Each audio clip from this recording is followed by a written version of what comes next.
Okay, I have with me the chairman of the Swedish Collectors Association called SVEVAP. Swedish, I don't know what the direct translation of that would be. So, please introduce yourself. Thank you. My name is Jesper Kruse and I'm the chairman of the Swedish Society of Arms Collectors since March last year. So I've been the chairman for almost a year now. And it's great fun, it's interesting, and sometimes hard work, but it's important work. Okay, so, what is this Collectors Association? What can it do for its members? Well, SVEVAP started back in 1967 when a bunch of people saw that we needed to organize us as arms collectors, and it's also it's an organization where the Swedish government and the Riksdag can turn to in certain questions regarding firearms and stuff. We have a Swedish word for that that's called remissinstans, and whatever that is in English is a good question. But anyway, when the Swedish government has like a new investigation into how they can mess up the gun laws even further, when that is presented, a lot of different stakeholders get to respond to that. For example, when it comes to gun laws, usually the police gets their say, and there's this official list of organizations that get recognized as stakeholders, and SVEVAP is one of those. Exactly. Thank you. Yeah, it's hard to translate Swedish bureaucracy to English. Usually you just want to go and cry in your happy space. So, how do you become a member of SVEVAP? Well, it's an open. Everybody can buy, and we have how you go about that. It's very described on our webpage because it's SVEVAP and put a link to that in the description. Mm-hmm. And usually it's like you have to have two persons that you can refer to, which I usually call and ask about this person. And you also have to have a registerutdrag. That's another Swedish word. Well, the police has, well, it's basically a piece. The your criminal record needs to be presented to the organization, so you can order that on the police homepage basically, and you get a little letter, and you're not supposed to open that and just give it to whoever needs to see that. And usually it's only one paper, which means you don't have a criminal record. But if you have like drove your car too fast or whatever, then you have an extra paper where all your naughty information is collected. Yeah. And that's usually how you go about it. You can also use persons that already are members in SVEVAP as reference. And that usually helps a lot because if you know somebody, that's a good thing. So that's how you do it. And you're welcome to apply, of course. Yeah, I remember when I applied, it was a long time ago now. I don't actually remember when it was. But I managed to get, usually the Swedish police actually kind of requires a membership in SVEVAP for if you want to collect firearms. They use a membership in SVEVAP as a legitimate excuse to collect firearms. It's not written in any law, and the Swedish police usually don't really care that much about laws, unfortunately. But in this case, it's good for the organization because we can basically say that this person has a legitimate need to collect firearms, and we vet the person and all that. So when I became member, I remember it was not the last chairman, not the one before even, I don't remember his name actually, but he was some kind of military person, all retired military. And he called me and we had a very nice conversation about kustartilleriet. How do you pronounce that translate that to English? It's the artillery pieces hidden in mountain caves next to our coastal line. We had a lot of those. And apparently he was the one, he had them demonstrated before him. So he had to go to these mountain bunkers and shoot cannons. That was his career, basically. So that was awesome, and I was very jealous of him. So anyway, expect a call like that, and if you're, we'll kind of find out if you're as nerdy as we are. Yeah. Yeah. Well, for the police, the thing that they want to know the most if you are a serious weapon collectors, as well as of course SVEVAP as well, and usually you go about and having a conversation with.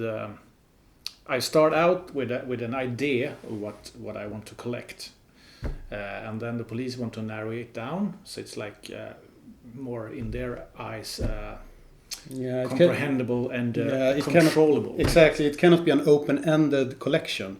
Like you can't say I want to collect 1911s or something, because then the sky's the limit. There's so many variants. You have to narrow it down, and you have to narrow it down so you can get to get a collector's. I'm not sure if it's a collector's license really. It's your narrow collection. That will get approved by the police, and then they will approve licenses for firearms in that narrow span. So perhaps some special obscure way a gun works, for example. Firearms that fit that description in a narrow span, like 10, 20 firearms or something. Because that's about the amount you can store without very expensive safes in Sweden. So, yeah. So talking about collecting, if you get to be a member of SVEVAP and you want to start up your collections, what is where should you set your goals for your first collection? Well, it can be smart and wise to have it on the right level of when you begin and you start your collection, so you don't start by I want to collect MG42s or Haubitz cannons or the police is not going to allow full that auto, kind of. It's No. Also, it's very difficult to store full auto firearms in Sweden. They will require usually certain storage requirements that are hideously expensive. If you even would get that license, which you will not do unless you have a very long history of collecting behind you. Exactly. Our older members that has been members, and most of them also were part in starting up SVEVAP. Yeah. They are known by the police, and they are known as serious collectors, and the knowledge they have about firearms is like it's unbelievable. Yeah, So these are the people that write books about firearms, basically. Yeah. So. That's a whole different story when you've been around for so long. But when you're starting up, you have to, tread carefully. So I can describe my collection, for example. My first approved collection is for ammunition. So the ammunition, you according to the letter of the law, basically you don't need a license for collecting ammunition you have a firearm for, or one or two pieces of ammunition for a specific caliber. But it's always safer to get an ammunition collector's license if you want to collect ammunition.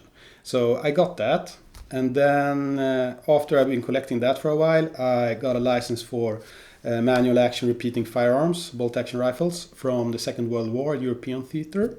I think the license is for 10 of them, basically. So I have a couple of those. So if I wanted to, perhaps I could expand my collection to something more exotic. If I didn't have a shitload of firearms already and would have to get some kind of very, very, very expensive alarm. But yeah, so yeah, that's a way to start collecting, basically. That's the level you could possibly aim for today. It was perhaps easier 50 years ago or something, or 40 years ago, whenever SVEVAP started.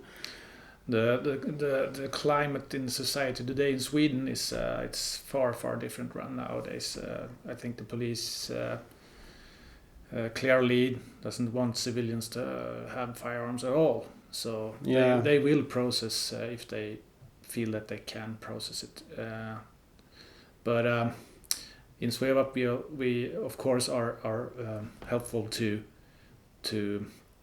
get down the actual like how do you say, application for the application and the formulering. It's like how you word the application. So basically there's no forms for applications of this kind.